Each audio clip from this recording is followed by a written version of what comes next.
Life can change without your permission, and you are the sole driver of where you're going to go. And when you know that, and you can bet on yourself, you can achieve anything. And here's right here.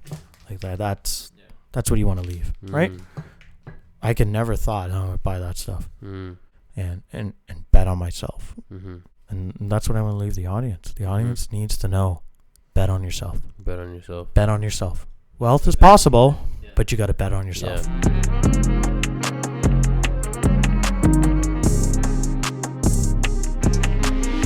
Thank you guys for tuning in for another episode of Wealth is Possible. On today's show, we're talking about real estate investing with Chris Franco. Chris has been a real estate investor since 2006, starting with his principal residence, building up to 21 houses or 51 doors owned, focusing on the Barrie area. We'll also talk about what he learned from walking around Section 8 housing in Detroit, the value he got from attending Grant Cardone's 10X Growth Con, and his life experiences that led him to where he is now.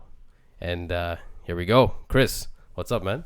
How's it going? Fantastic. How are you? I like your setup. Thank you, bro. What was your life like before getting into real estate? What led you to start real estate investing back in 2006? In 2006, I just saw the opportunity of real estate and being able to grow organically in an investment vehicle that is tangible, that I could buy, and that everybody needs a place to stay. And in 2006, when I first bought my property in Barrie, I didn't move until 2008. I realized that I can rent rooms. And that's kind of what just really, really opened my eyes to say to myself, okay, I can rent rooms, live in the basement, hammer my mortgage, and create this equity. Yeah. And what am I going to do with this equity? Is try and deploy it again. And my dad always talked about it. I was very fortunate to meet somebody that my dad used to work for, and he used to buy commercial towers in Toronto. I remember one on Yonge Street, young in college. This guy bought it for like $5 million. Kept it for a couple. Back then. Yes. Back then, $5 million was a lot. It was. Yeah, still is, but back then it was $5 million. It was like $10 million. And what he did is he just kept it in his portfolio, kept it for a couple of years, did some improvements to it, flipped it for $8 million. $3 million. Did he do any work to it, or? Very minor. Okay. Very minor. And lipstick though. Lipstick. All lipstick. But like, how long did he hold it for? Maybe 2 years. Oh wow. Okay. Yeah. Okay. Yeah. So he upped the rents essentially, or like what? You know, I was very young that time. I was maybe 8 or 9, and I just remember going into this place and my dad saying, hey, this guy that I work for, he buys buildings. He does a little bit of an upgrade to it, gets whatever he needs to get out of it, and he makes millions. Was he your mentor? He was not my mentor, Yeah. but he was a person that I always idolized because I could see the Bentleys coming in. Yeah. I saw the Rolls Royces that were coming in. Yeah. I went to his house and I saw his Ferraris, Oh damn. and it was just an eye opener. Yeah. A very down to earth couple. Yeah. Family that was just really genuine Yeah. in helping other people, and also just me seeing real estate as a vehicle that I could take advantage of Yeah. on a micro level, just being exposed to that. So that's kind of how I really exposed myself to real estate. Okay. Was your dad like a real estate investor as well, or was he you said he was working for this guy? Yeah, my dad, he worked, he's like your typical JOB person, Yeah. right? Yeah. Journey of broke. Yeah. Just over broke. Just over broke. Yes. Or just over broke. Oh, I never heard that Yeah, one. no, But okay. yeah, my dad got a government job, Yeah. told me to get a good education, Of course. get a government job, get a pension, Yeah. do your 30 years. You'll be good to go, man. Yeah. Right? Allegedly, right? Yeah, Yeah. just do it. Just do that. Yeah. My dad wanted to dip into real estate investing, Yeah. but my mom wasn't really on that side. Yeah. Makes sense. So Yeah. he kind of never did that. Yeah. But he's really involved with my stuff now. Okay. And he's really taken flight to the investment component. Yeah. And understanding what kind of power can come with it. Yeah. Okay. What kind of life changes can happen. Yeah. And my dad saved a lot of money. Yeah. But I was able to show him if he just acquired 2 properties, I can exceed what he did. Yeah. Yeah. So that's what he did. Yeah. And helped my dad out too. So Sick. he owns a couple properties too. So on his own, or do you guys own? Oh no, jointly? on his own. Okay. Yeah. I helped him out. Okay. I gotta. Okay. Yeah, just Yeah. just trying to expose him. Yeah. And just show him what if you just leverage his own asset and have me to put in my system, what he can do and build his pension down the road. Yeah. Sick, bro. So why Barrie? Why Barrie? Yeah. Why not? Why not? Why did you go out of Barrie? Why? Yeah. Why not? Weren't you from Markham? I was from Markham. Yeah. Yeah. Shout out to Markham. Yeah, Markham's. I grew up in Markham. It was, Yeah. The changes in Markham now from what it was before is incredible. Yeah. But what I say is, why not Barrie? Mm. Barrie's motto in 2006 was live, play, and invest. Was it really? Like, was it Yes, sir. the slogan? That was the slogan. No way. Well, yeah. Really? Eh? Yeah. And then in a Wow. couple of years ago, they had the Barrie sign and says well played. And I loved it. Yeah. I loved it. Yeah. But why pick Barrie? Mm. Barrie has the GO Transit. Mm. GO Transit, an hour and 50 minutes to Toronto. It is long, but you still have that opportunity to take the GO Yeah. Transit. Yeah. I got the lake, man. Yeah, you do. Lake We got the Simcoe? Lake Simcoe, Yeah. Kempenfelt Bay. Yeah. We have Wasaga Beach, Mm-hmm. an hour away. Mm-hmm. We got Gravenhurst. You have farms. Yeah, we have farms. We have Muskoka, Mm. right? We have. I look at Barrie and I think to myself, this is a Toronto North. Yeah. That's how I look at it. Yeah. And the demographics are changing. Yeah. More people are coming up there. What kind of demographics were there when you went there in 2006? There's not a lot of people like me. Yeah. We're starting to see those changes. Yeah. Georgian College opened the doors to a lot of international kids to come and study. Yeah. They paid 3 times the money, but boy, oh boy, they are coming. Yeah. There's a lot more coming too. Yes, Another 1.3 million. Yeah, there is. Yeah, we'll touch on that Yeah. about immigration Yeah. and the opportunity that is in front of people, even in this climate right now. But Barrie is one of those focal points that I just love the city. I love the atmosphere. I love how things are changing. And it was Rain's top 10 towns to invest in. No And way. if you don't know what RAIN is, it's the Real Estate Investment Network. And I've been part of that organization for about 10 years, I think. Now. Okay. And, I think that's where I met you at one of those. no, meetups. we met at the Right Club. The Right Club. Okay, Right okay, Club. Okay, yeah, Yes. Okay. So exposing yourself to other seminars, other organizations are always a great opportunity to connect with like-minded people. But is that why you go there, or do you kind of go there to like meet with other investors to do more business?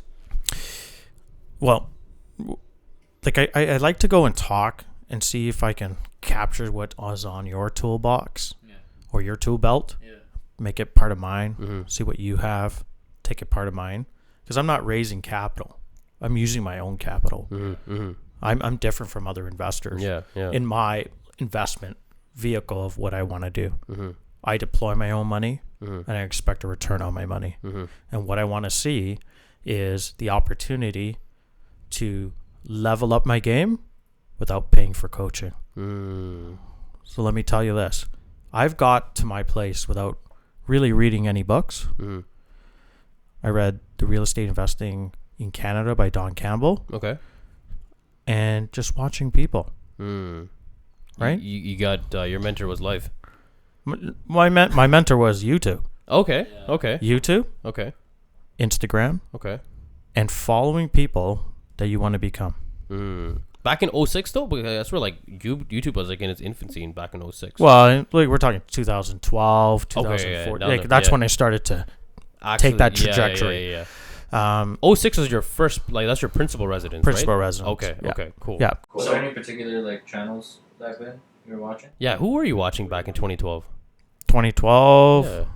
Because now there's like a bunch of guys. You know what? I read Don Campbell. Don Campbell. That was it. Okay, yeah. One book Yeah. and then just trial and error. Yeah.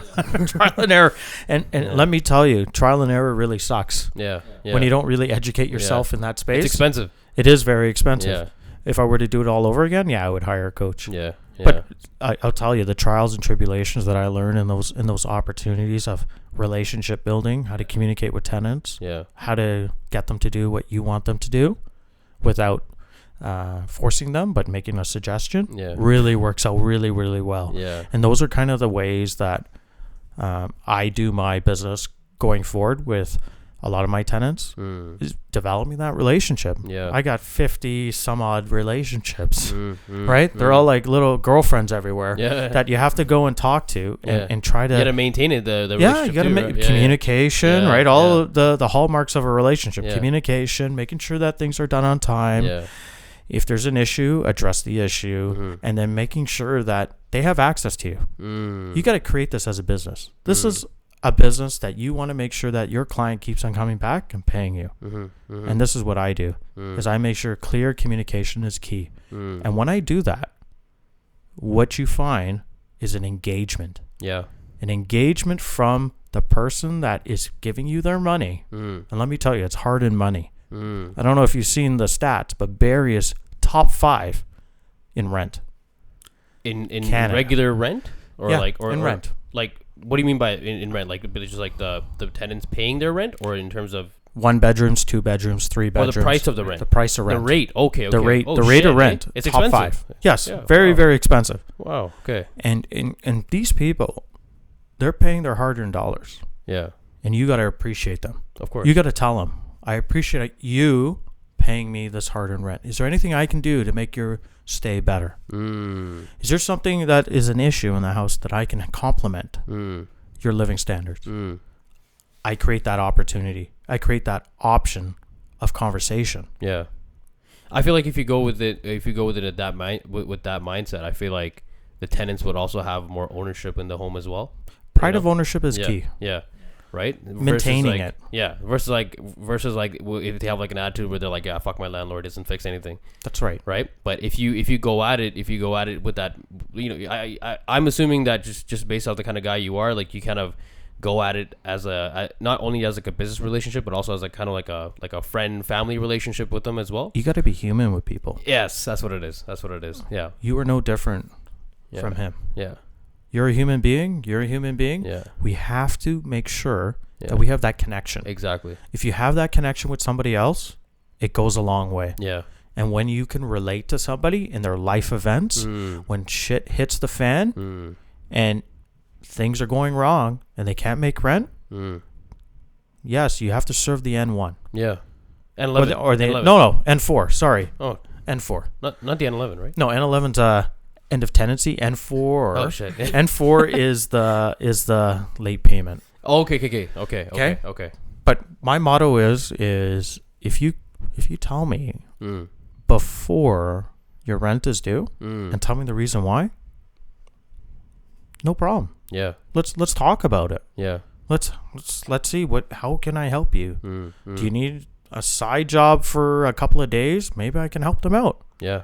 But I need to make sure that communication between myself and my client is there. They're not a tenant. They're a client. They're my client. That's smart. Yeah, I like that.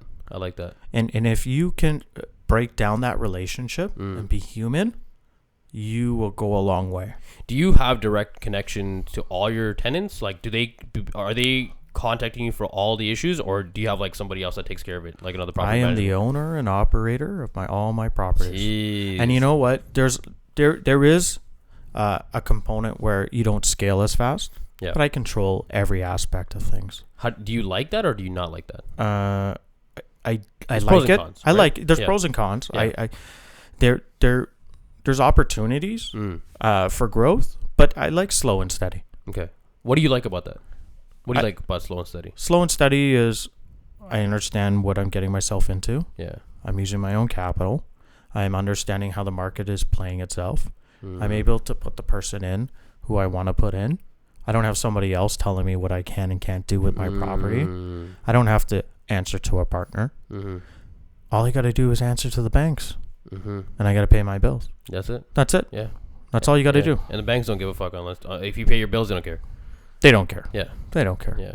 As long as they're making money, you're making money, and you're able to go to that next level of investment opportunities and making sure that you leverage assets on top of assets. That's how the game's played. Okay. You just got to play the game correctly, but understand there's pros and cons to everything. What are some more cons associated with that? With what? Not like being the center of everything in terms of like the whole operation. What are some cons? Tenants contact you. Yeah. It's not bad though. Yeah. The properties that we renovate are tenancy resilient. What do you mean by that? Meaning that we put luxury vinyl plank. Okay. Is like a specific type of flooring that you put? Specific type of flooring that's resilient to pets, Spill water, anything like that. All our places are outfitted with the same paint color, same kitchens. Everything's the same. So I know what the costing is. And I'm able to make sure that when we walk into these properties, that everything's brand new, everything's all the same. So if something were to break down, you already have the replacement part. Already have it, man. Yeah. Already have it. Yeah. Oh, you got dirt on the wall? Paint it. Yeah. Cloud white. Yeah. My favorite color. That's all I use. Cloud white. Yeah. Yeah. Cloud white. Yeah. And I use $1 tile and make it look like $10 tile. Yeah. Right? Yeah. Costco showers, Yeah. Costco poopers. Yeah. That's all I do. Yeah. And you can break it down by the spaces, how much each space is going to cost you. Because all the material is the same. Yeah. Yeah. Okay. But yes, tenants do call you. Do you get the late night toilet calls? You know, I have, and then I tell them, did you read your addendum? Yeah. Because I have it in my addendum. Yeah. Is negligence of you clogging the toilets, not my issue. Yeah. You locking yourself out of your property, not my issue. Yeah. You want to do that? Call a locksmith. They can open it for you. And I've had one, and they had to pay $150 to open it. Yeah. But sometimes I go and I do. It's about relationship building, so you got to be human about it. Of course. So if they're saying, okay, I can't pay for it, or can you please come, and they've been a great tenant, why not? Yeah. Why not? Yeah. Say this is a one-time thing. Send it by text message so you can always remember. Yeah. And just go from there. But the cons, having the right system in place, man. That's all you got to have. Right system. Take care of your lawn. Take care of your snow. Make sure that you have clear communication. And you seem to not get calls. Do you outsource the like the lawn and the snow? Yeah. Okay. So that's not in house. Yes. No, that's not in house. Yeah. I know you keep everything in house. Everything's in house. Yeah. We'll talk about that in a bit too. Yeah. Lawns and snow. Yeah. I guess there might be some tenants watching this video, but yeah, that's a landlord's responsibility. Yeah. It's an Ontario regulation. It is, yeah. A lot of landlords try and pose it back onto the tenants, and that's not allowed. Really? Yeah. So, yeah, if you're watching this show and you're a landlord, take care of your lawn and take care of your snow. That is just another component that you just have to make part of your property maintenance or your pro forma, and just deal with it. Because you're going to get complaints from the neighbors. You're going to get complaints from the city or whoever. And it's instead of just dealing with those kinds of complaints, let it go. Yeah. Let it go. And I wish I let it go earlier because I used to do the snow. I used to cut the grass. I didn't want to pay $50 for cutting the grass. So I'd go out there and cut the grass myself. Then I realized it's not worth it. It's not worth your time. Not worth my time. Yeah. But you can be acquiring more properties. Yeah, well, yeah. But then I also enjoy it. Yeah. It gives me something to do. Like, it's great acquiring properties all the time. But it's also good to, like, just be real. Yeah. Be real. Yeah. Be a blue collar. Yeah. Be somebody that's just doing the grunt work. Yeah. Yeah. Because then it really levels you, man. Yeah. It levels you. Yeah. It levels you when you have to go and do some hard work. Yeah. And realize the guys that are working for you, they're doing a great job. Doing a great job, yeah. They're doing they're putting in their sweat equity Yeah. on my behalf. Yeah. And I have to appreciate that. Yeah. Yeah. Yeah. No, like I even noticed that about you too, bro. You're a very simple guy. Like you don't come off as somebody who has 55 or what is it, 56? How many I think I have 56 doors. Yeah. how many houses? Is that? 22 houses. 21 houses. Yeah, you don't come off as a guy who has 21 houses. You're a very And you know simple guy. what? Yeah, I'm a very simple guy. Yeah, I dress in track pants Yeah. and these Costco shoes. bro. I remember when I met you at the investor thing. I was like wearing like a suit. I have no properties. I'm wearing a suit and you got like paint on your clothes and shit. I'm like, this guy's a G, bro. Yeah, I just like being real with people. Yeah. No. And showing off your wealth is really I want to show people how to make wealth. How you can do it. How you can access me. Yeah. You can access me anytime. Yeah. All I ask is that we go have dinner. You're going to pay for the bill. But I'll give you an hour of my time, 2 Yeah. hours of my time. Yeah. And I sit with people and I tell them everything about my strategy. And I know there's some people out there that don't like that because they like to make money on coaching. Yeah. But for me, it's about, I think that this information should be free. Financial literacy needs to be free. Yeah. In order for more people to understand how the game is played, they need access to people that know how to play the game. Yeah. People don't even think it's possible to own more than one house. Or like 5 houses. Really? For example. Yeah. Like the average person, if you told the average person that you own 21 homes, Oh, yeah. they wouldn't believe you. Yeah, I think, 21's a little extreme, I think, or in my component. It just Yeah. became an addiction. Yeah. But, Is that what you do in your spare time? Like do you acquire more houses? Is that like your That- hobby? Like what that- do you do with your wealth? I don't, I just buy more houses. Buy more houses? I- Yeah. For me, it's about my sons and making sure that they are properly outfitted for the future. Yeah. But that doesn't mean that they're going to be inherited Of course. this wealth, this opportunity. They still need to understand what hard work is. They need to know what ethics are. They need to know how to apply themselves. And they also need to know that even though mom and dad have done really well for them, that they still need to get to the finish line. Yeah. And understanding that hard work equals success. And that's what they need to do. And never give up. Do they work on the properties with you guys? Yeah, well, they're 6 and 8. Okay. So I you know, Yeah. I get them to go and bring lumber in. Okay. I get them to do some small tasks. So they get to see all the behind the scenes and all that stuff. Oh right? yeah. My youngest guy, Levi, he likes to tell the workers what to do. He says he's the boss. Yeah. So he likes to tell them, oh yeah, you need to do this, Yeah. and things like that. But it's just leveraging money on top of money. That's how I perceive how the wealthy does it, and it seems to work out really well. Yeah, it does. Yeah. Okay. And mindset is key, man. Yeah. Mindset is key. Okay. You gotta be positive. You gotta take action. Mm. You gotta push yourself and be comfortable being uncomfortable. If you are not living on the edge, you are not living. And that is key. And I'm nervous all the time. And that's okay. Yeah. That's how I see it. Yeah. Section 8, housing in Detroit. How did you end up there? So, oh boy, Detroit. Oh my gosh.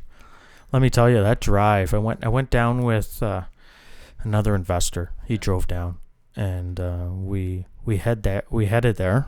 We went on. What year was this? Oh, this year. This year, okay, I think okay. in May. Shit. Okay. Yeah, it was interesting.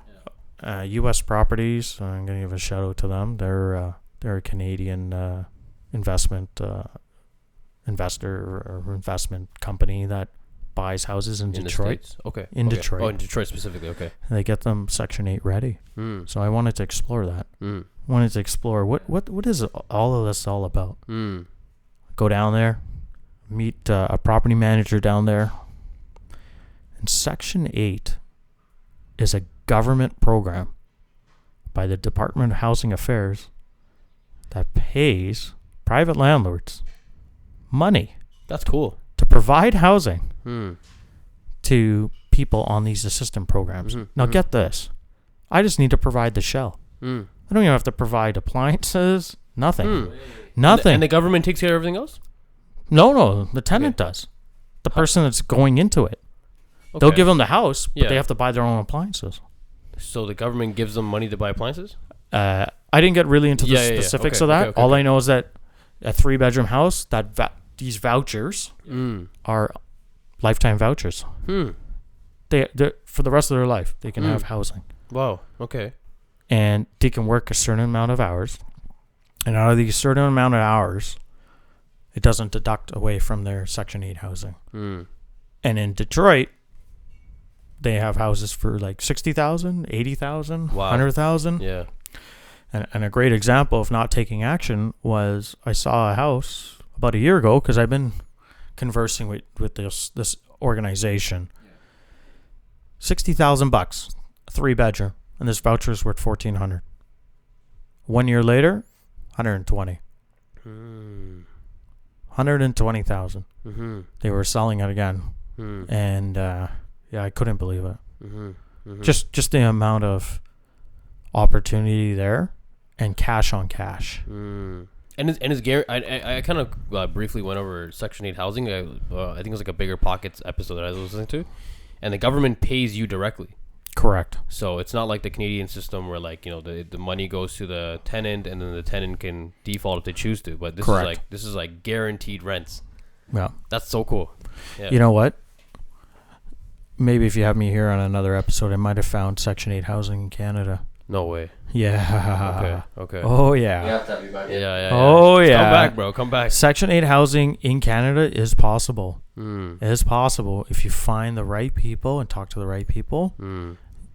And I'm trying to massage this right now in Barrie to get it to where I need it to get to. And if I'm able to achieve that, then I'll let you guys know, and we can talk about it and see how we can help other investors tap into Section 8 housing potentially in Canada. Yeah.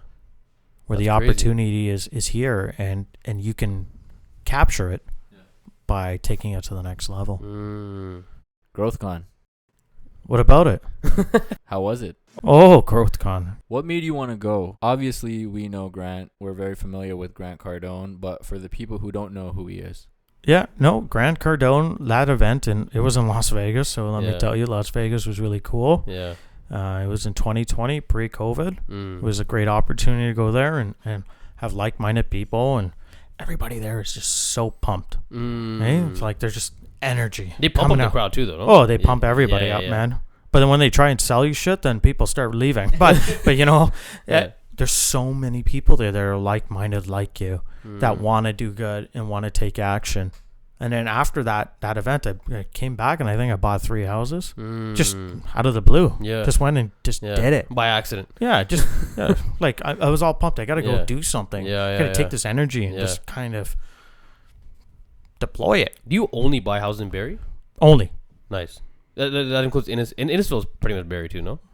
They don't want to be. They don't want to be associated with us. But yes, we're taking over. Yeah. Okay. Yeah, we're annexing some of their lands. But I only invest in Barrie, and that's one of the tidbits that I got from the Real Estate Investment Network is about becoming that market expert in the area that you want to invest. Don't spread yourself out. Become that expert. Your circle of competence. Yeah, and then I know what the OP is.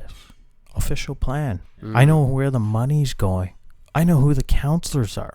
I know who I can talk to, who I can't talk to. I know what ward I need to put my money into because I know where they're putting all that. And they probably know you too at this point. Yeah, they know me. Yeah.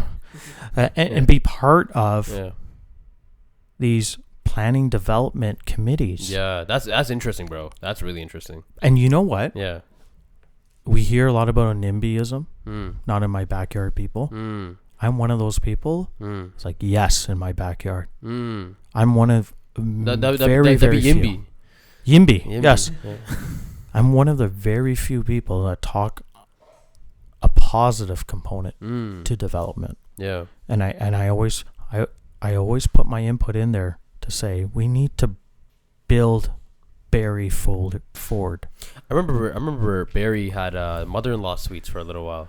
Garden suites. Garden suites. Yeah, Garden they suites, killed that in October. Yeah. Did you take advantage of that? Or? I did. I had. Sick. I have about 4 permits. Okay. Right now is not a good time for those granny suites to be put in. Why is that? Because we're in a falling market. Yeah. The appraisals are not coming in the way they need to come into, and the cost of building them is pretty high. It's pretty high right now. Yeah. So for us, it's just not a feasible component at this time. It's more advantageous to go with the duplex conversion. Yeah. That's what you kind of focus on, right? Yeah, we do a lot of duplexes. Do you want to talk more about that? Like, why specifically duplexes? Why not a triplex? Well, one is zoning. Okay. So we need to see if zoning can comply with that. If we have to go through a rezoning, it might not be worth it. Yeah. So for me, I'm doing a 4-plex in Barrie right now where the zoning complies and we have all the permits in that, and it's working out well. Now, what is a duplex for the people that don't know? two living. You're asking me like these basic questions. Yeah, really basic questions. Yeah. So it's gonna be real. That's why. Yeah, I know this is real, and I'm thinking it's two separate living arrangements for 2 different people that are not usually like an upstairs and a downstairs. Yeah, upstairs or front and back or anything of that sort. Just 2 separate kitchens, 2 separate entrances, or they can have common entrance with 2 separate doors. Okay. But we look at it as cash flow. Yeah, that's a key component.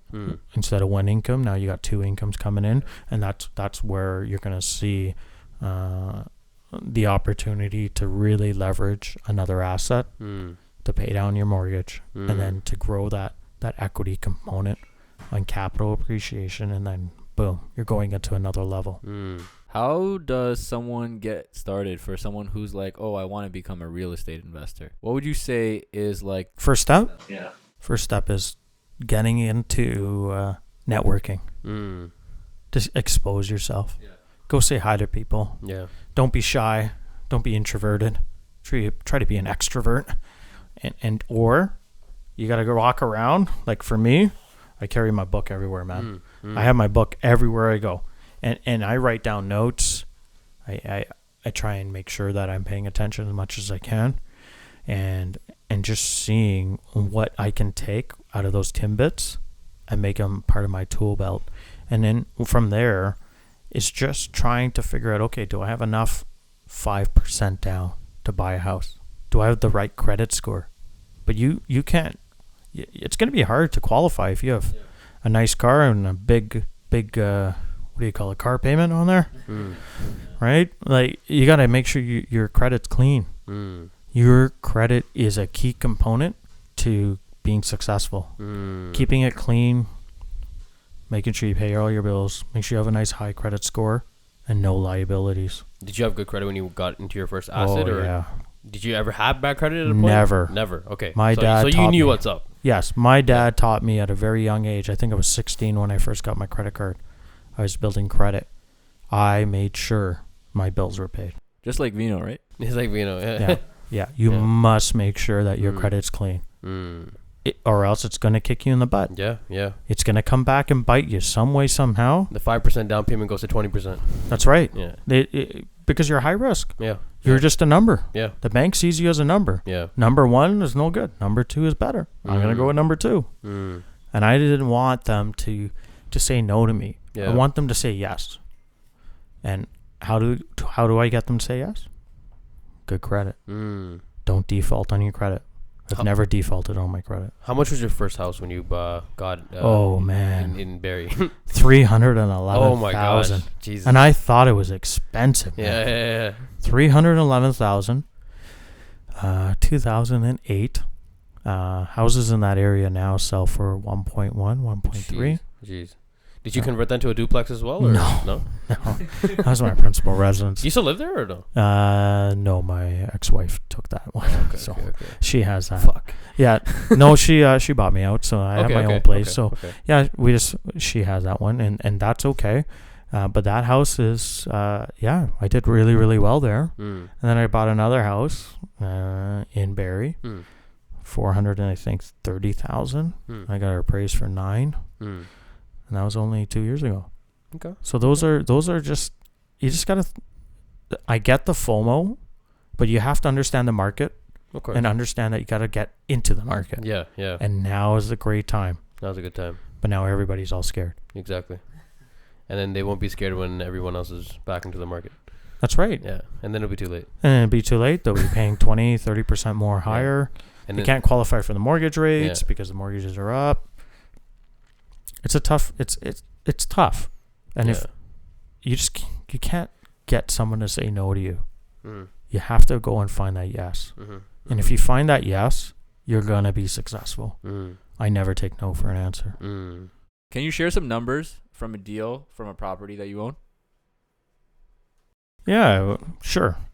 So I bought a house for 600,000 in Barrie. This is recently, like this year. This is October 2022. 600,000 was To like. 2021. Was it a piece of shit? Like was it? No, man. This. So it's in an area that still needs an uplift. What is it, like? Is it like a high crime rate area kind of thing, or?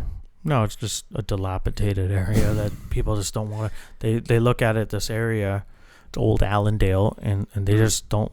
They don't want to invest in that area. What do you think it is? It's just Well, there was a couple of houses that were crack houses, okay. so I bought those ones too later Okay, on. nice. But Prime opportunity. yeah, and just I'm trying to do a land parcel here. Mm. So I bought this house for 600,000. We put about 80,000 in. Mm. We added a bathroom. So this house was a 4-bedroom house, and now it's a 4-bedroom, 2-bathroom upstairs, Mm. and the lower is a 3-bedroom, 1-bathroom, Mm. and we're gonna be able to put a garden suite. Oh, so there's 2 units up there. So you split them up as two separate units, or? Yeah. Okay. Yeah. So how does that work? If it's like, is it like main floor and then the top floor No, main floor and then the basement. and the basement? Okay. Correct. Okay. But this main house was a 2-level house. Mm. And so there's 2 bedrooms upstairs, and there Mhm. was just like this little den area. So how to make sure that you're using space for highest best use? Washrooms are worth about 20 or 30,000 on an appraisal, Mm. from what I've seen in Barrie. It could be different in other places. However, I thought this would be a great opportunity to add more value. Mm. Another washroom is always good. Mm. And then we closed off the section for the place where they were going downstairs. What about bedrooms? What are bedrooms worth? In 50,000. 50,000. Okay. 50,000. Mm. Yeah, so that bedrooms and bathrooms are key, man. Mm. That's where you're gonna get your appraisals. Yeah. That's where for me it's more bedrooms, more bathrooms. Mm. That's where I get the high appraisals, because Yeah. then the rent is higher. Yeah. And so this particular property, 2,200 upper, 2,100 lower, Mm. 4,300, Jeez. and the rent is really good there. And our mortgage, we did a 65-15 on there. Mm. You ever heard of that? No. 65-15. So we did a 65% home equity line of credit Okay. and 15% mortgage. Mm. Our home equity line of credit is $800, Mm. and our mortgage is $380. Shit. Wow. So now when I go back and if I'm okay with that and leaving my capital there, which is 80,000 plus my down payment, about 200 in, Mm. but my cash flow is like $3,000. Mm. Well, 25 after Mm. taxes and some insurance, Jeez, that's nice. because they pay the utilities. I don't pay utilities. That's like Ferrari gas money. Yeah. Yeah. So we also we hand off the 60-40 split on utilities as well. Mm. I don't pay for anything anymore. Yeah. I don't do that. I Doesn't don't make do sense. all inclusive. I Yeah. don't do any of that Doesn't stuff. make sense. Well, in some cases it does. Mm. If you want to put anybody in your unit, and you just want to collect the rent. But for me, when I look at the numbers coming in, and how the high cost of water is, and hydro, I'm just saying to myself, you know what? Tenants pay for that. Yeah, but you're using it, right? Yeah, you use it, and I find that all inclusive, just like have you ever been to an all inclusive down south? What do you mean? Like on a holiday? No, of course. Yeah. So you drink and then you just throw it out. Yeah. It doesn't matter, right? Yeah. It's paid for. Yeah. That's how I look at mentality of tenants. If they have all inclusive, who cares if the water's running while I'm brushing my teeth and I'm going around, or I want to heat up the water, I'll just turn it on. Yeah. That's how I look at it. Is okay, how do I cut that cost down? Yeah. And make them responsible for that. Yeah. And I've seen a great reduction in usage of water. Yeah. And water is kind of one of those ticking points for me Yeah. that I hate paying. Yeah. Because it's so expensive. Yeah. And it's only gonna get more expensive. But yeah. The rates are just ridiculous. Yeah. I love immigration, man. Yeah. Hey, we got to open doors. Yeah. No, we do. We do. And what we're finding is I just can't find people that want to work, man. It is hard. Finding the immigrants want to work. Well, in Barrie, they don't. Really? No. Really? No, they don't. They don't want to work, man. Well, the guys up in Barrie, no. So you have tenants that don't want to work. Yeah, they don't. So they don't want extra work. So how do they pay rent? No, they pay their rent, but they don't want. I said, hey, do you want to earn some extra money? No, I don't want to do that. Yeah. Well, I'm not interested in that.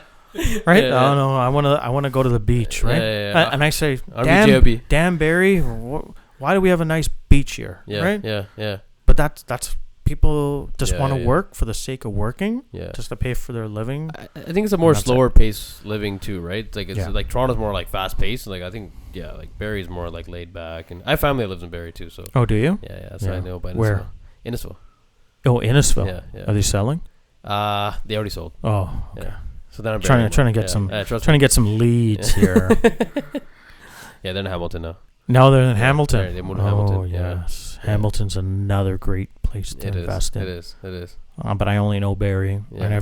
And a You're lot a of Barrie guy. a lot of investors always ask me, why pick one spot? Yeah. Why don't you spread yourself out? I like driving around my properties and seeing how things are going. Yeah.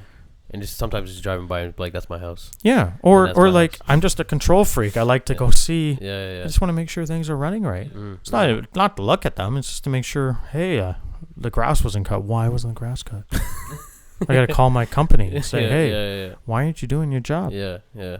Or if there's anything that I can improve or do, I want to make sure that they have access to me. I want to take it back to actually Grant Cardone now, because I feel like we didn't really go deeper into Grant Cardone. Why Grant Cardone? Well, Grant Cardone is just one of those real estate moguls that you see. He the more like what's the word I'm looking for here? He's so out there and pushing to go and get you to go and take action and just go do it. Don't make an excuse. And then just the tidbits of information from people at that conference that just opens your eyes to say, hey, there's a lot of capital out there, man. A lot of money out there.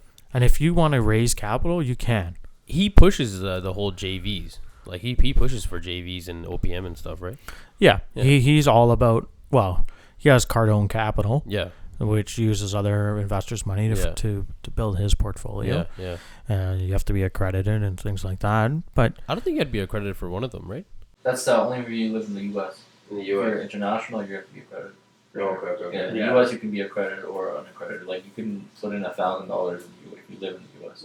Yeah, but for everybody else, you got to be accredited. Yeah. Right? Okay. And you know what accredited means, right? You have like a net worth of over like a couple million, right? No. It means that if you lose your money, you're accredited. You should have known better.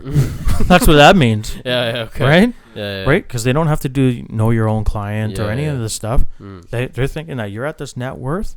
You ought to know. Yeah. So if you lose money, you're accredited.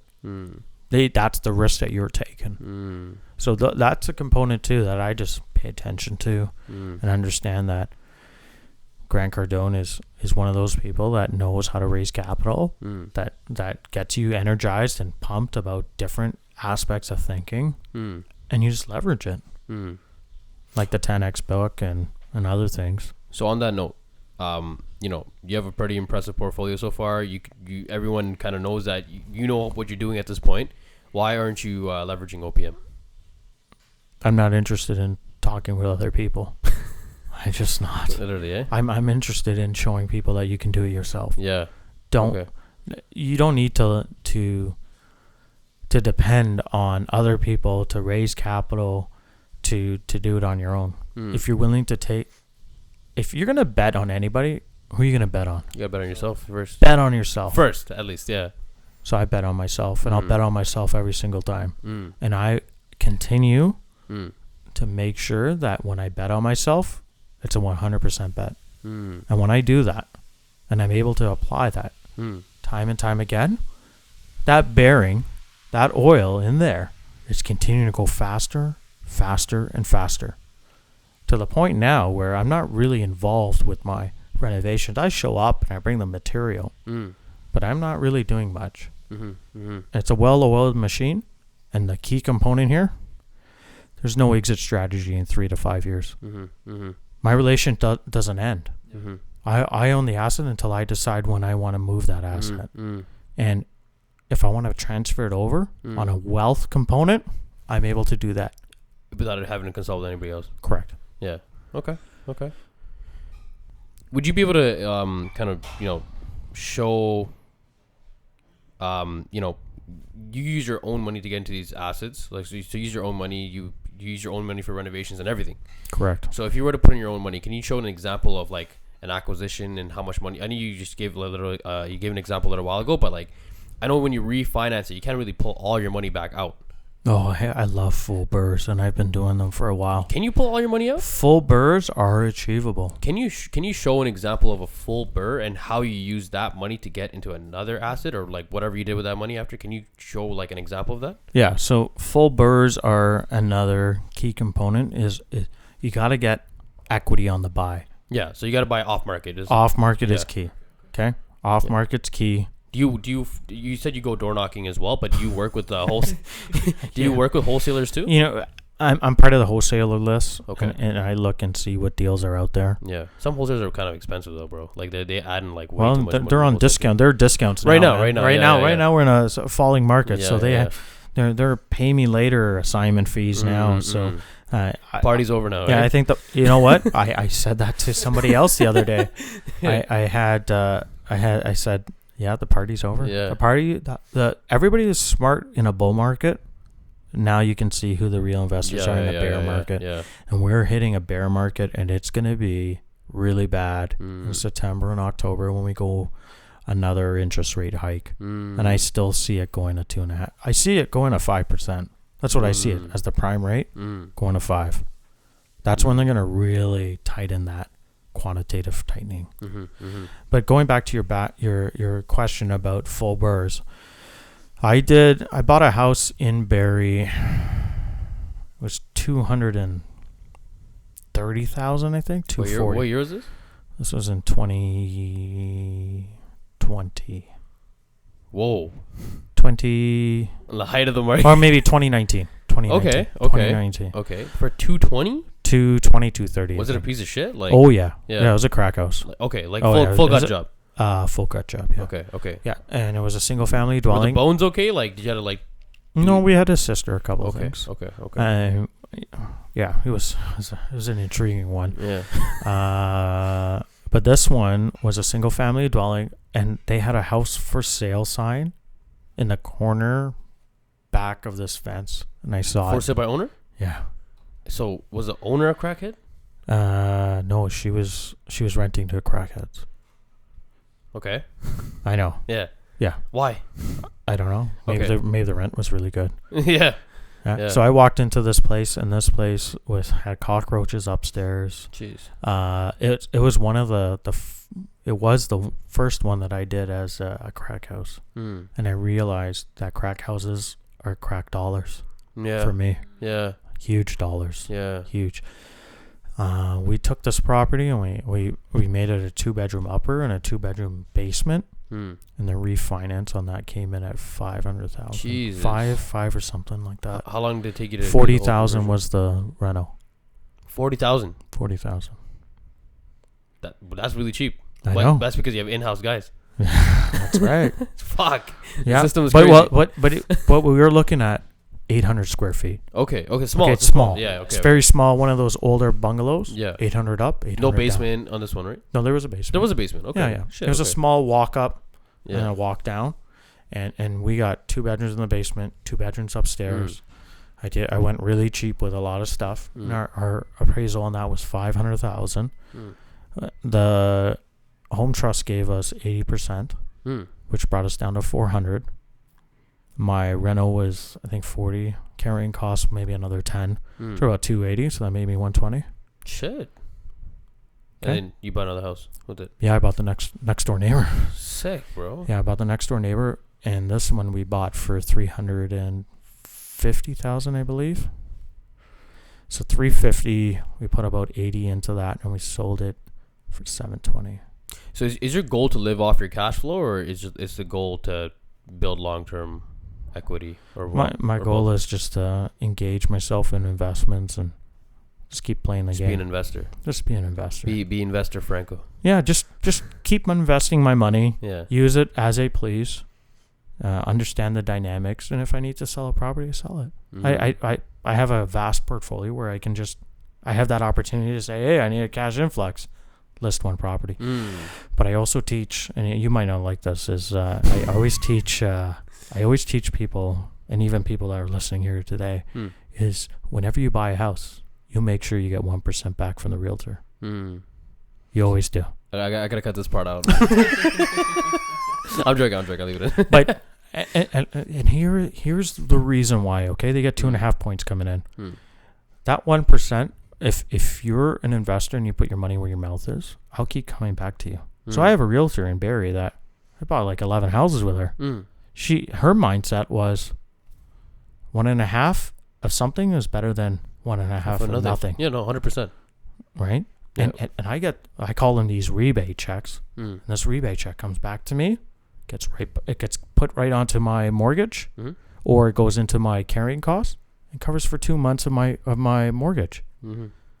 So for me, the opportunity here is making sure that money's coming in, the relationship building's happening, and we continue to use that same person, because you might have pocketbook listings or have access to people that normally might not want to sell. And I just keep on applying myself.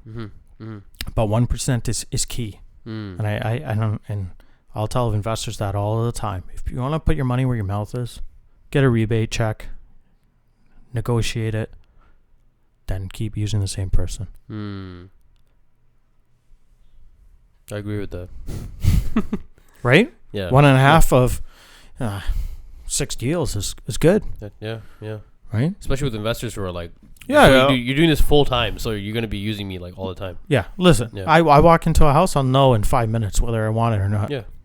But automatic. Yeah. There's no like 100 showings and all that stuff. Yeah. No, Yeah, you don't have it's to deal with that shit with investors, Yeah. man. Yeah. They already know. Yeah. But if you can give them an incentive to come back to you every single time, they're going to come back, man. Every time. And money talks. Money talks and building that. I don't want a gift basket, man. I just want I want the 1%. Hook me up with the 1%. I want your damn gift basket. Yeah. Fuck. Yeah, I know, eh? All right. That's some gamer. Yeah. What about you guys? What do you guys like? What are you guys doing? Are you guys investing now, or you? Not yet, bro. I want to get into the market. Yeah. You guys are both trying to get. What's your barrier? What do you mean? Why aren't you in the market? What's the barrier? The down payment. Down payment. Down What about payment. you? Income. Down payment. Yeah. Yeah. Why can't you guys partner together and do it together? We thought about it. Before, but I think my plan right now, I was gonna get a mentor to go into multifamily. Yeah. And I was gonna use OPM for multifamily in Canada, and then in terms of using my own capital, I was gonna buy stuff in Florida. Like I was gonna do like the whole vacation rentals in Florida. Yeah. Fully managed and everything. And Do you see how the structure is on how to set it all up? LLC, the LP, GP, Yeah. all that So like, stuff? there's actually like teams and realtors that like take care of all that stuff for you, right? So like, I'm just kind of like slowly working with them right now, just to kind of get my feet wet, and then once, hopefully by the end of the year, if everything goes well, then I can Spend the $1,500, put your money where your mouth is, man. Set up that corporation. That's the only way that you're gonna say I already have 1,500 down there. Yeah. Setting up the corporation. Yeah. Yeah. It's gonna make you take action. That's how I look at it. I actually have a tax consultation literally tomorrow morning. Oh, do you? So, yeah. So just I'll set it up. yeah, that's what I do. I set up my corporation down in the U.S. for Detroit, and now I got to go take action. I'm just waiting for a couple of refinances to come in, and I'm going down there. Yeah, I'm gonna make it happen down there, and I'm gonna make it happen in Canada. And once I find out what Canada can provide me, then we can talk about that. Section 8 housing is gonna be a game changer, eh? In Canada, for the Canadian investors, it's gonna be crazy. Oh, baby. Yeah. Well, it's not a government program. Yeah. Let's just be honest there. Yeah. It's not a government program. It's Yeah. going to be more agency wise. Yeah. Okay. But to get them to the table where it's not the tenant's name but the agency's name is a game changer. Once it's in the agency's name, they have to take care of it. They have to make sure that the damages are taken care of. Yeah. So that's the component that I don't want to deal with the barriers of the social agencies. I want to get right to the social agency. They take care of it. I just get paid. That's it. And we go from there. Okay. So how many properties does it take to become a full-time investor, like in terms of cash flow wise? I think every deal is different, right? Every deal is different, and depends how much capital you leave in there. This particular market now, it's going to be tough for full burrs. You're going to have money left over. You might be back into the point where you're putting 20% down on a ready-made duplex and you're making like $300. You know what I mean? But I think if you can get to 10 houses, 5 to 10 houses in certain areas or certain neighborhoods, you should be able to achieve that freedom of going to work every single day. But then it becomes an addiction. And what I say by that is you want to keep on applying yourself. And a key component is income. So it's good to keep your job. Yeah, at the beginning at least. At the beginning. And then when the time comes when you're like, okay, it's time to let go, then let go. But until that time comes. You'll know when it's time. Yeah. You'll know when that time is. But for me, I would just say keep that job. Keep applying yourself. You're young. As long as you enjoy what you're doing, keep on doing it. What were you doing before you I was in the Canadian Armed Forces for a little bit. Jeez.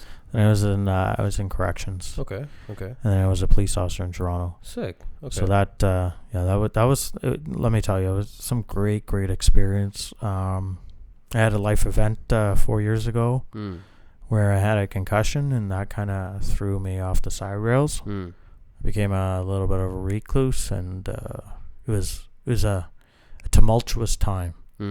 So understanding that, and I live by this motto, and it's on my cards and things like that, is life can change without your permission. And you got to really understand that, that today is not always a given day. Or tomorrow. And understanding that you can be in control of everything else that is happening, but some idiot is going to change that. And that's what happened to me. And I still deal with post-concussion symptoms. I just had another concussion 2 weeks ago, June 8th. Someone rear-ended me and I snapped my head back again. Fuck. So, yeah.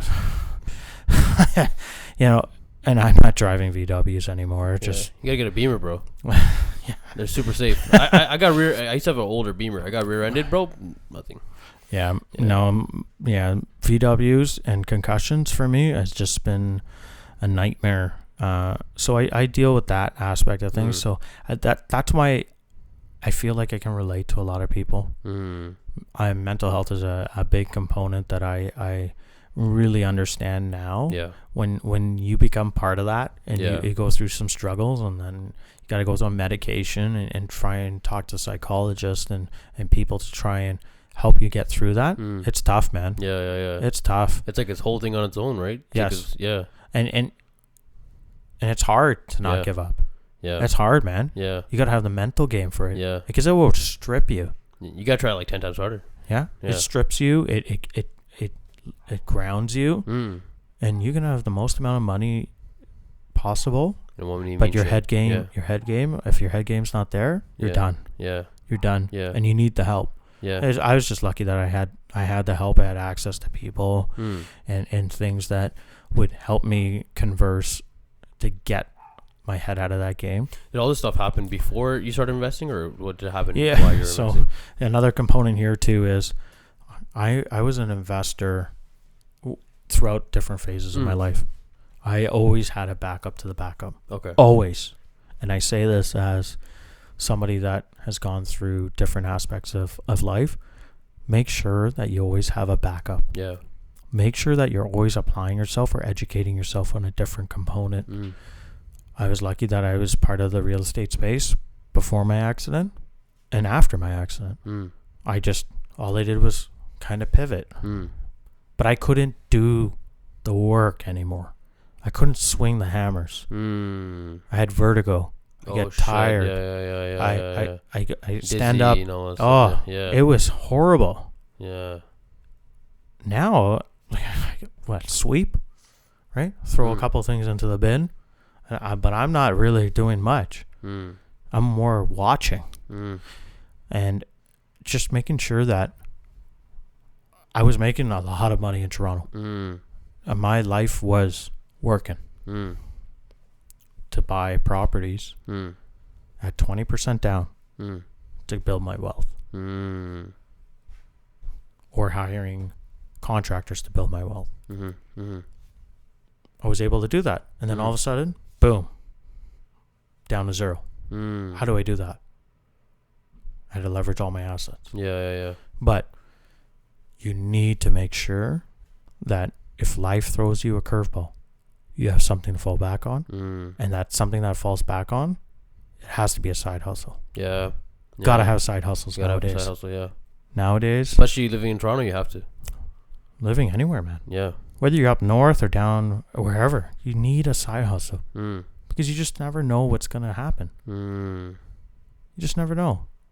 That's true. Mindset can be going one way, and then all of a sudden you're going somewhere else. And where are you going to go? How are you going to make sure that you can be taken care of? Your family. Are you guys married? No. Yeah. Okay. Well, you're good. You guys are good. You're good. Yeah. But when that time comes, is you want to make sure that your family's taken care of or your kids are taken care of. Yeah. No, for sure. So those are kind of things that I just put into place that made sure that I had those things to fall back on. It reminds me of an analogy. I don't know if you know Casey Wong. Oh, Casey. Yeah. Casey calls me sometimes. You know that there's this one video I was watching where he was using this analogy of a stool, the legs of the stool, so each leg is like a stream of income. If one of those legs is gone, then the stool's not going to fall over. But then, you know what? If more of the but I think I know where you're going with this. Yeah. Essentially, have multiple streams of income. One stream of income. Exactly. When you lose it, then That's it. Yeah. Yeah. You just need to make sure. And living off 30% of your income, of your total income, that's a good number. Invest the rest. Invest the rest. That rhymes. live below your means. No, live. Yeah. Right? Yeah. You can still live. Yeah. But you just can't party all day, all night. Yeah. Right? Yeah. Right? You can't drink Molson Canadians. You might have to drink Colt 45s. Yeah. But what I say is make sure you apply yourself. Yeah. You guys are young, man. I'm not like an old guy like me. Right? I love... You're not even that old. How old are you? 39. 39. You? Yeah. We're I'm 28. We're like 10 years apart. Yeah. So... Yeah. Yeah, you guys are young pups. But what I see is, I see youth. Yeah. I see opportunity. Yeah. I see endless opportunity if you apply yourself.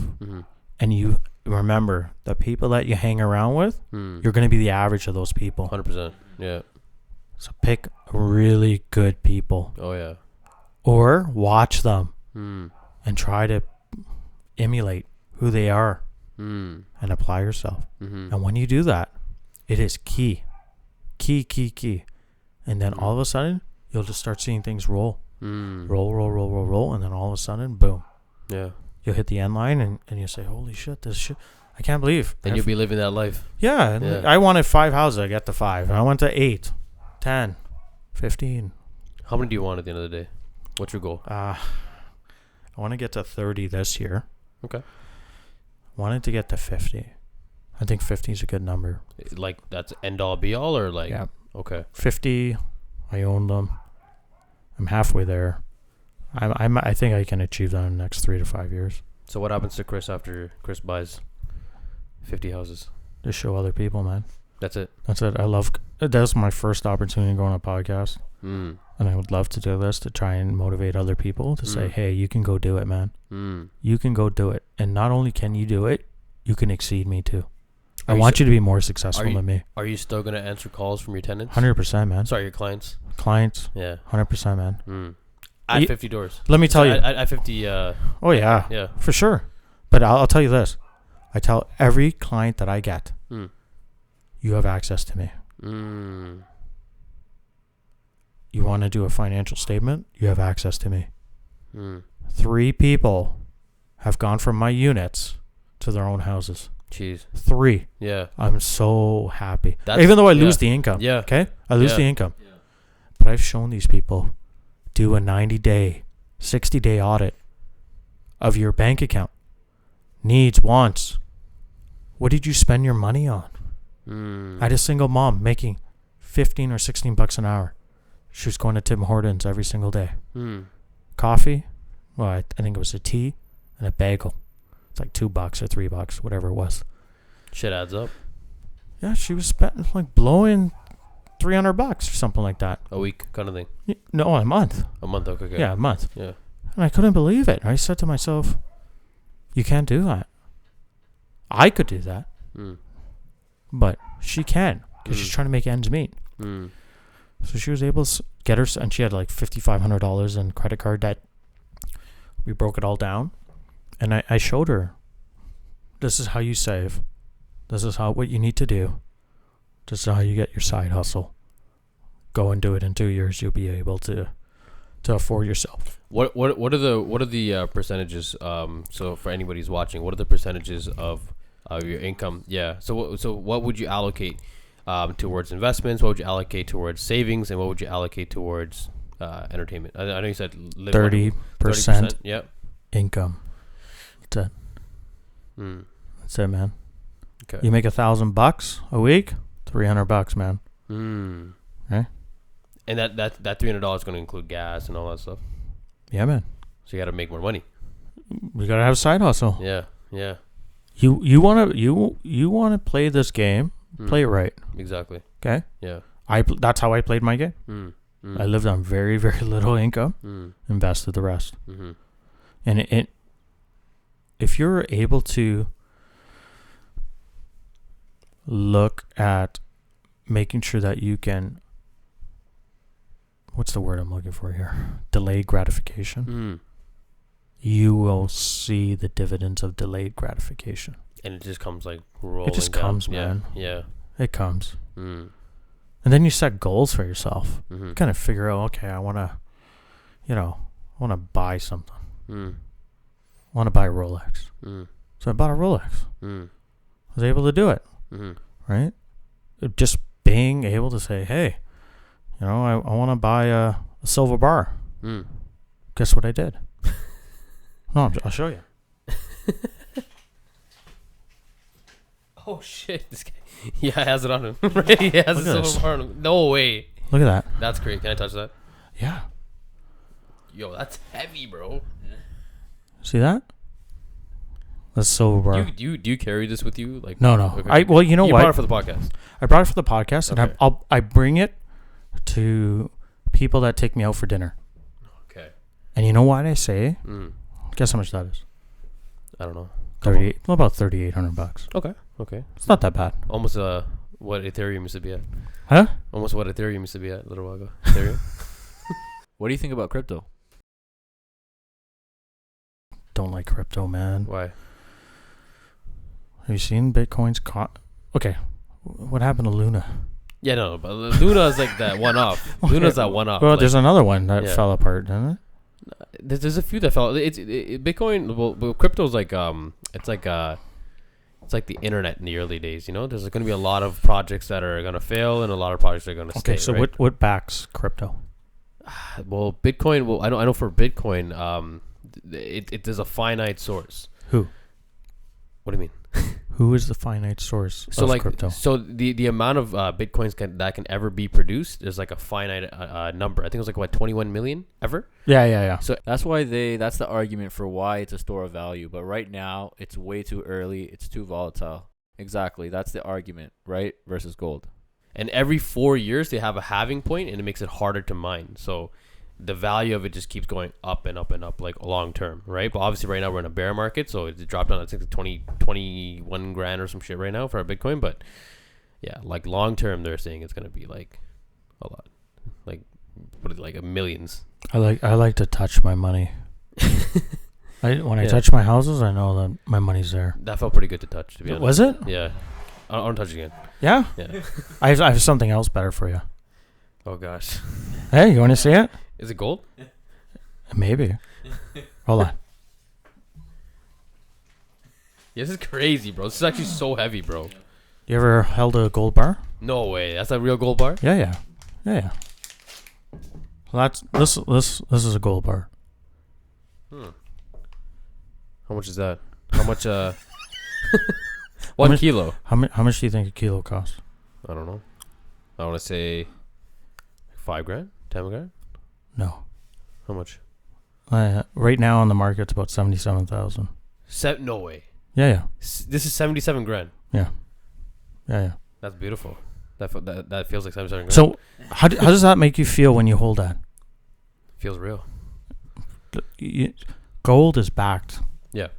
By many institutions. Mm-hmm. That's where power is, man. Mm-hmm. That's gold. Mm-hmm. It's a timeless piece that can go through generations, and you can know what gold can give you, right? So wait, this is did it have like is it like passed on, or is this like made recently? How do they make this? Like, is it like It's made from the mint. from the mint? So Yeah. like these dents and stuff on it, like was it? Well, like you that? know, Or is that you? I threw it at Oh, one of my friends, okay. and then he like dropped it, and I said, Oh, "Oh, okay, you okay. dented my gold." He's like, "I didn't know you were throwing gold at me." That's cool, bro. Thank But you. this is I like to bring these out to show that I never thought in my life I would buy a gold bar, Yeah. and I was able to do it. Yeah. Never thought in my life I would buy a silver bar, and I was able to do it. And it's just pieces of mindset, Yes. right? If you visualize it, if you think about it, you will achieve it. Mm. And that's what GrowthCon gave to me, man. Was just being around like-minded people that pump you up to make you do some irrational Crazy decision shit. making Yeah. that makes you push you out of your comfort zone. Mm. And I live in the uncomfortable zone of where I'm at. Mm. And that's where I like to be, Mm-hmm. is being there, Mm. being engaged, being present, and just trying to be around people that are going to elevate me and make me more of a better person. Yeah. But I also bought you guys some stuff too, Oh man. because I know I like investing. He came bearing a lot of gifts today. I did. Yeah. Came. So, just as a thank you, I got you guys some. I appreciate this. I got you guys some That's amazing. a silver coin. That's amazing, bro. Thank you. A silver coin. So that's another investment. My investment from me to you on Appreciate it, bro. from our podcast. It's dated for 2022, and this is from the mint. This is cool, bro. Yeah, it's Thank just you. it's just pieces that you can always look at, Yeah. motivate you, and say, Yeah. "Fuck, I got a coin," right? Yeah. Like I buy a gold coin each year Yeah. for my kids, and it's just another component of investment Yeah. and teaching other people that anything is achievable. Yeah. Anything. Yeah. And wealth is possible, right? And wealth is possible. There you go. That's it. There you go. And when you can do that and show people and leave them an impression, that's all you want to do. Leave an impression that's a positive impression that they can reflect back on the conversation. Mm-hmm. Man, it makes a difference. Mm-hmm. Makes a difference. Mm. Well, you made a difference right now. That's amazing, bro. Thank you. Well, no, there's more gifts, man. No. Yeah. No, I got you guys some books too. We got to give him the mutton rolls right now, you know? Hey, yeah, so these They're probably books, cold now, yeah. these books are a 3-month, just a mindset reset kind of component. And what I had a friend make that, and then he sold me all his books, it's just understanding what you're grateful for, understanding what your tasks are for the day. You know what's crazy? Understand who you are as an individual. Have quotes. And just, if you can do this to yourself for 30 days, 60, 90 days, it's going to change you. I've had people really talk a lot about these books that I give out. I don't charge anybody for them. I want to leave an impression. I want you guys to do good. Appreciate I want it, you guys Likewise. to get to the next level where I say, hey, I remember this guy on Wealth is Simple. Hey, I remember this guy. I can't even say his name. Vince, yeah. Vince, yeah. Hey, I remember these guys were young chaps. Now they're bigger chaps, right? And what I tell you is, I challenge you. You must create those opportunities for other people. 100%. Yeah. Remember, the what you sow with other people, you want to make sure that grows. And if you do that, and you give 100%, expect zero in return, something will come back. And if it doesn't, that's great. I don't expect anything. You're getting mutton rolls right now. Yeah, I don't expect anything. Yeah. What I expect is that if I give you my time, just go and apply yourself. 100%. Take what I'm telling you and apply it. But I'm not going to do it again. Yeah. Because my time's valuable. Of course. But I also want to make sure that people in our spaces, and there's not many people that have our complexion, okay? What's your background? I'm Filipino, Indian, Portuguese. Okay. So people in certain communities are not afforded these opportunities, okay? They need to be able to have access to people like you, me, everybody that can share that information, that can get them to understand what money does. How can you apply the money? How can you make it leverage? Your dollar that you made yesterday is worth 99 cents today. How can we keep that value and bring our communities up instead of breaking them down? Leveling up our communities to help our communities grow so that they can understand financial literacy is a key component for me. And that's what I'm a advocate of that. I'm an advocate of making sure that anybody has access to me, anyone, and making sure that we can help each other grow. I would actually I can vouch for that too, because out of all the other investors I know, I think like Chris was like the most reachable, you know, and you know, like you weren't trying to sell me a course or anything, like, you know, like you didn't give me like you didn't give me like a little bit of information, but like, hey, but by the way, I have a seminar at 6 p.m. You should come join, right? Like, you never said that. Even before the podcast, I remember one time you're like, hey, let's go out for lunch. Yeah, and I'm like, yo, this guy's very generous with his time, man. We're only here for, let's say, 100 years. Yeah. I don't know where I'm going after, okay? And what I want to do is just leave good vibes on this place. Yo, a lot of good vibes. Trust me. I want to leave positive interaction. I want to leave positivity around me.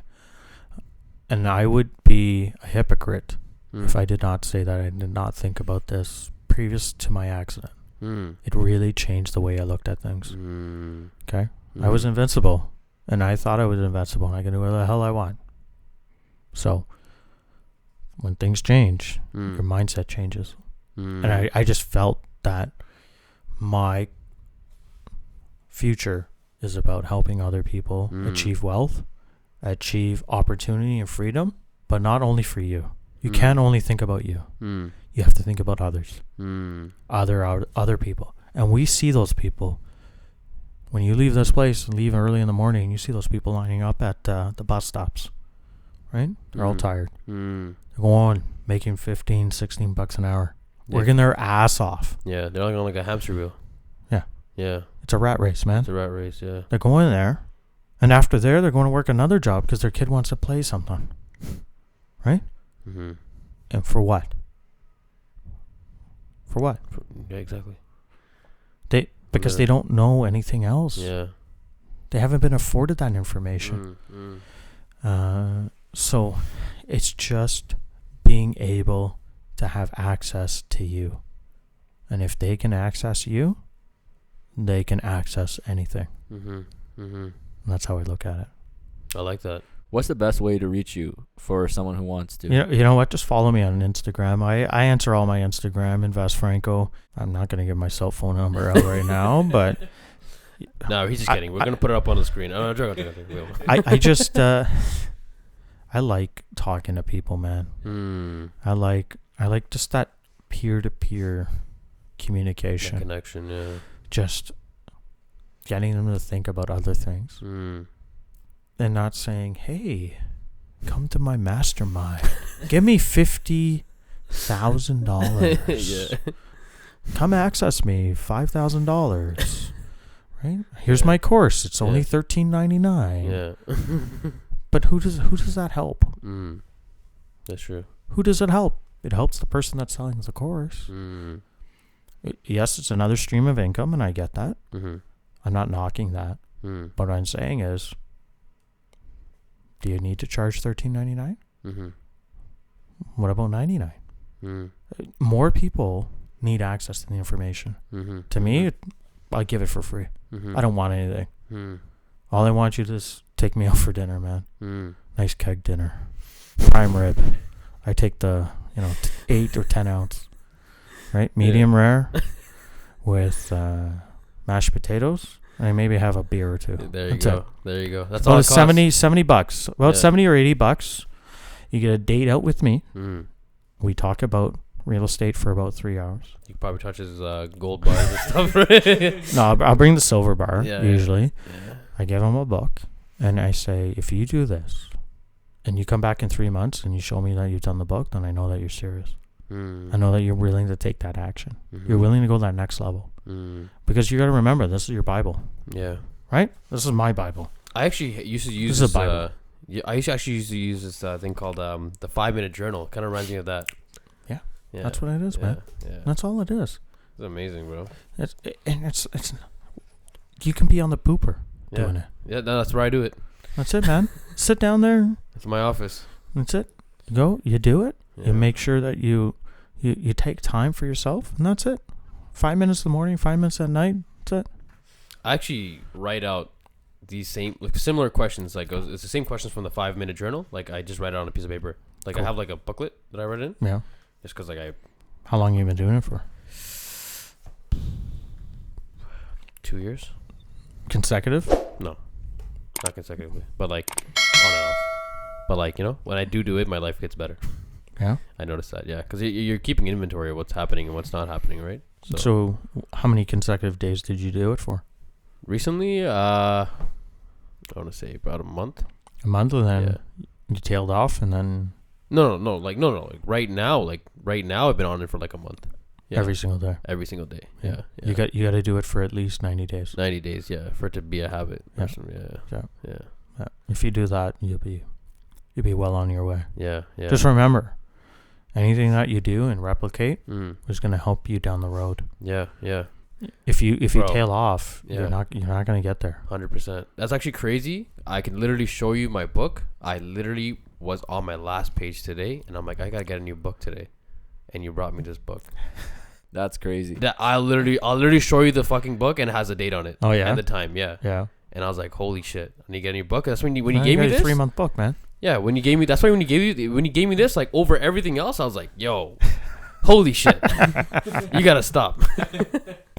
Yeah, I'm a firm believer in mindset. Yes. And being positive and bringing up your communities, making sure that people are positive. Appreciate it, bro. Love having you. Appreciate Yeah. You were. This is one of my. This is probably my favorite episode so far. Really? Yeah. No, Why? for sure. Vibes, everything, good Yeah. information. You know, like Wisdom. yeah. Yeah. I think yeah, real bro, like you have like real assets that you can touch, you know, like it's crazy having you here and just like just showing us the ropes and you didn't even want anything back. No, I don't. That's crazy. I do not want anything. That's crazy. Yeah, I'm not a taker. I'm more of a. You're a giver. Yeah, I'm a giver. Yeah. I like to make sure that when people have access, they have access totally. Yeah. And there's nothing flamboyant about it. There's nothing sexy about it. Mm-hmm. It's just me. Yeah. You'll see me in like a regular shorts, Yeah. regular whatever. Yeah. I've never seen you in a suit. Yeah, it's very rare I'm in a suit. Yeah. Very rare. Yeah. When I used to go to court, I was in a suit. I'm not in a suit anymore. I have Yeah. long hair now, Yeah. a beard, and what I do is I want to be that blue collar guy, man. I want to Yeah. be relatable to your Yeah. everyday Joe. Your everyday Joe. Yeah. The person that's going to work at 8, 9 o'clock in the morning or 7 in the morning, Yeah. coming back at 6, and understanding what the struggles are. You still work those hours right now, no? No, No? I don't work those hours. No, Mm. no, I wake up at like, I don't know, 9 or 10, Mm. and then I'll text my guys and say, hey, what do you need? I'll go pick up paint Yeah. or whatever. Yeah. Bring it to them, and that'll be my day. You ever like go hands on and do any stuff with them, or I still deal with post-concussion symptoms. Yeah. I struggle you try quite to a bit. stay away? Yeah, from, I just hang out. yeah. Just hang out, man. Yeah. And answer my emails or talk to people. Yeah. Spend time with the kids. Yeah, and yeah. So you guys are young. Yeah. If you can set your foundation Yeah. right now, Yeah. you need your foundation. That's the goal. That's what I'm working on right now. You know. If you get the foundation right, and you start doing your stick build, you're gonna be good Yeah. for when you have kids. Yeah. You're gonna have time to spend with them at their activities. Mm. My dad wasn't able to do that for me. Mm-hmm. My mom did it most of the time. Mm. Being an involved person Mm. and not being able and subjected to work Mm. is like the reins are right off. Mm-hmm. You're able to do things and volunteer and Yeah. participate. You can actually give back to the community. Without, Yeah. You can be abundant with your time and everything. Or just being present Yeah. for your kids Mm-hmm. and leaving great memories Yeah. is Yeah. something key. That's what wealth is. Yeah. Wealth is not also a monetary thing. It's not. It's time, right? It's time. Yeah. Wealth is time. Yeah.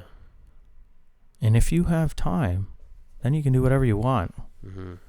Yeah, it might be a monetary component, but overall, I would say, That's like level 1.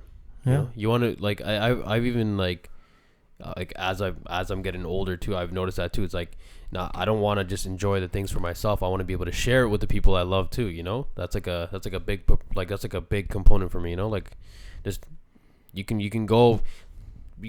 a Ferrari, drive by yourself, or you can get a Ferrari with all your other guys and drive it together. Mhm. So a lot more fun driving with a bunch of people. You know. Mm-hmm. So yeah, But spoiling yourself is good too. of course. Real Bullshit. estate, investing, stocks, options, just all these. There's so many different avenues. You got to pick an avenue, learn it, pick another avenue, Yeah. learn it, Yeah. apply it, take the risk, Yeah. be comfortable being uncomfortable, and life can change without your permission. If you can kind of throw all of those things into your investment strategies and understanding that pivots need to be made in order for you to be successful, go do it. Make sure you go do it. Make sure you go apply yourself. And make sure you access as many people as you can. Mm-hmm. Even reaching out to people that you idolize or whoever you follow. And if they want to charge you a fee just to have a conversation, then it's up to you if you want to do that for a preliminary coaching call. But it's good to always get motivated. You got to expose yourself to these different spaces. So I don't know what you guys what are you doing to motivate yourself? I read out my I have my whys. I have like a mission statement that I wrote. Yeah. I read it out in the morning, so I just constantly remind myself why I get up in the morning, why I do what I do. So that's kind of how I keep going all the time. And then what about like business development or networking? Like, what are you doing for that? Networking, well, I used to actually like meet people. Like, there's a point where I would meet people all the time, and I kind of slowed down over the pandemic.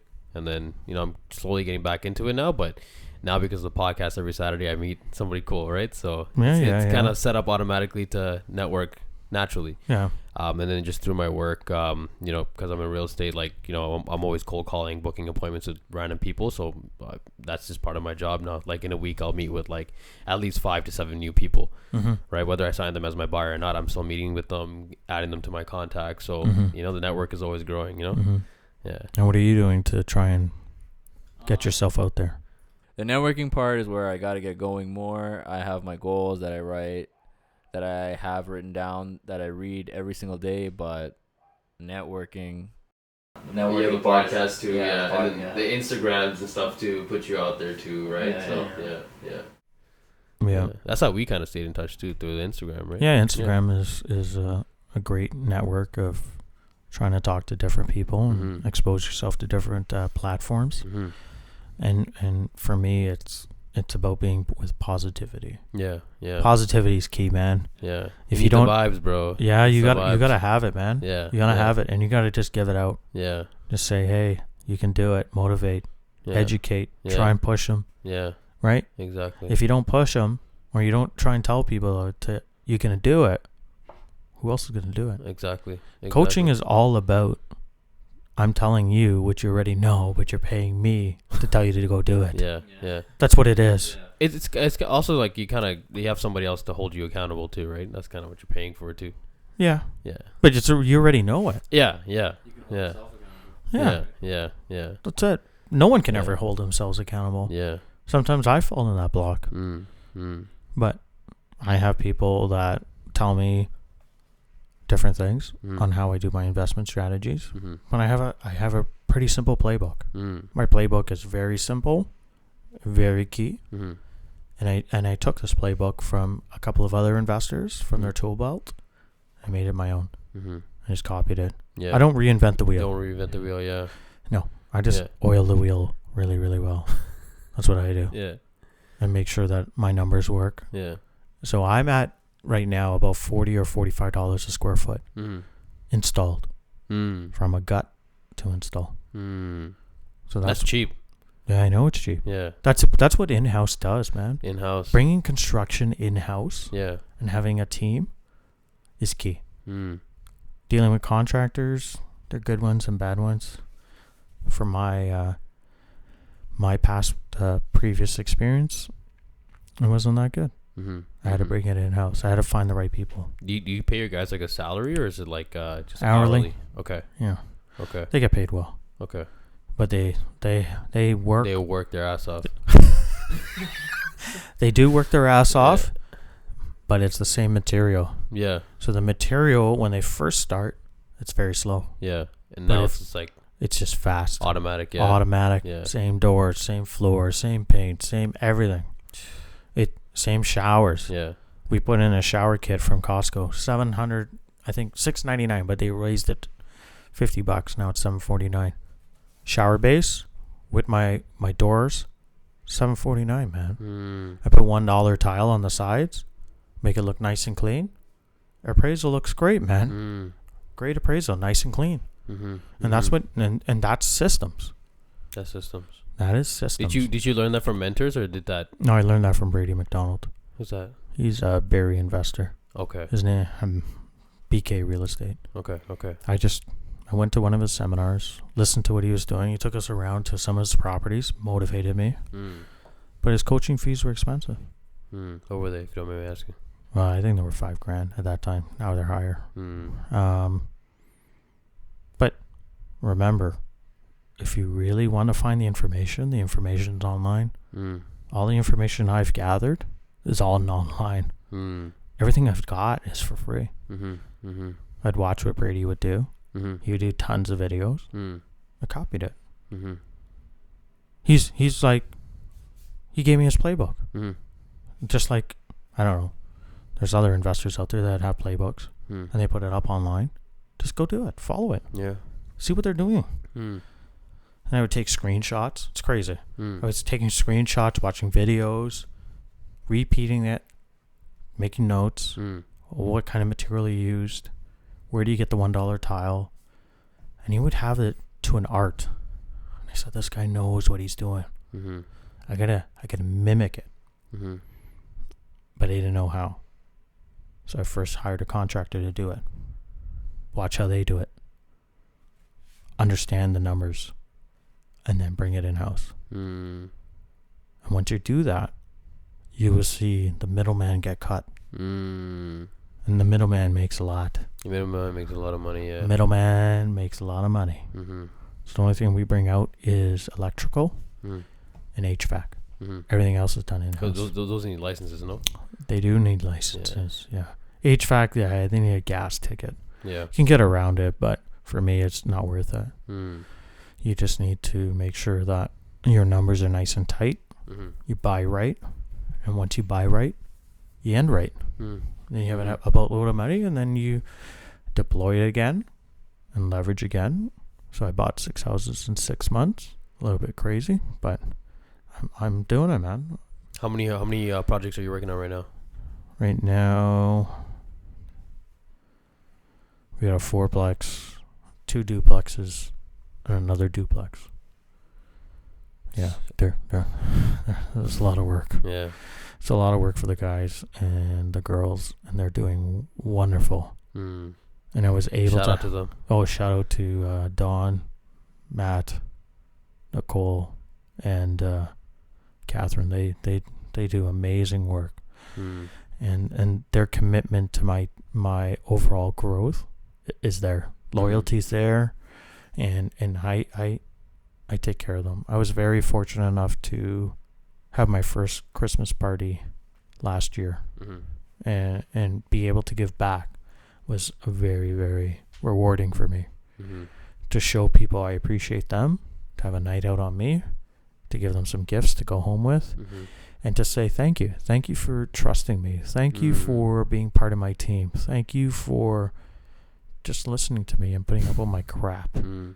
Thank you for coming out and understanding that I appreciate you, Mm. and I want you to be part of my organization, my opportunity to invest, and I want you out here again. Mm. And people just love it. Mm. They love it, man. And it's Mm. just a human to human thing. Yeah. Yeah. They bring their family out, right? They have fun. Yeah. And it was like one of the first gatherings before they locked down again. Yeah, So yeah, it was yeah. kind of hilarious. Yeah. It's kind of, Yeah. it's good, man. Yeah. We'll definitely have you back for that Section 8. Oh, yeah, that section. Yeah, I'm actually really excited for that one. Yeah. Yeah. Yeah. Yeah. Yeah. So normally, we ask our guests, is there any, anything, any words you want to Any leave words the of audience, advice, yeah. any advice, but I've you've been getting these the whole time. You're talking about the whole episode, your shirt, Yeah. Yeah. Don't go easily. Don't give up easily. I think that this shirt is significant Mm. because I wanted to give up when I had a life moment, right? Mm. And understand that if you want to place a bet, you place a bet on you. You got to make sure you take advantage while you're here. You need to make sure that while you're here, you impact other people. You need to make sure that when you do impact other people, that you make sure they do it to others. And when you do that, that small little impact that you've made has spidered out into so many different people that have changed their lives. Yeah. And that's all I want to do. I want to make sure that I leave an impact and tell people life can change without your permission. You need to know that. Mm. Life can change without your permission, and you are the sole driver of where you're going to go. Mm. And when you know that, and you can bet on yourself, you can achieve anything. And here's right here. Like that. That's what you want to leave, right? I can never thought, I would buy that stuff Mm. and bet on myself. Mm-hmm. And that's what I want to leave the audience. The audience needs to know, bet on yourself. Bet on yourself. Bet on yourself. Wealth is possible, but you got to bet on yourself. Yeah. And never give up. Yeah. Never, ever give up. And if you have that mindset, Yeah. if you're in a fight and flight, man, I'm ready to fight. I am ready to fight till my last living breath. Have to. Yeah. And you have to do that. Mm-hmm. And understand that you need to leave that impact too. You definitely made an impact on both of us here. I can guarantee you that. And I guarantee you everybody else is watching and listening. They're like, holy shit right now, you know? But yeah, bro, I think I want to wrap it up at this right here. Okay. You know, I think this is a crazy episode. This is a pretty fire episode. I'm actually super excited to rewatch this. Yeah. And yeah, bro, I can't wait to have you back again for the Section 8. Oh yeah, the Section 8. Whatever, everything else you're doing too. And bro, I wish you all the best, bro. Like you definitely changed our lives right now. You definitely made an impact. Good. All that energy is gonna come right back to you. You know, it's just this is the laws of the universe. You know. Yeah, yeah, and that's the key, man. Is making sure that you leave positivity around you. And I wish you guys all the best. I think you guys are doing a great job. Appreciate it. And this podcast is a pretty awesome setup. And I think at that when you humble guys beginnings. Yeah, and when you guys do grow into bigger things, people are gonna understand what this podcast can do and the people that they can change if they just listen and hit the subscribe button. There we go. Make sure that they listen to you and have meaningful people. And suggestions are great to get people on this podcast so that more people can learn. That's key. That's key. My man. Thanks. Appreciate it, bro. Thanks. Thank you. Awesome. Let's wrap it up. All right, guys. If you guys been watching, make sure you guys like, comment, and subscribe as well. Also, share the podcast with anybody you think would find lots of value. We definitely found a lot of value in this episode, so make sure you guys click subscribe as well, and tune in for next Thursday for our next episode as well. Take it easy. And we'll have Chris's links in the description. We'll have his Instagram and everything down below. Make sure you shoot him a DM as well. Tell him how awesome he was on this podcast. And yeah, guys, until then, Wealth is possible, guys. Take it easy.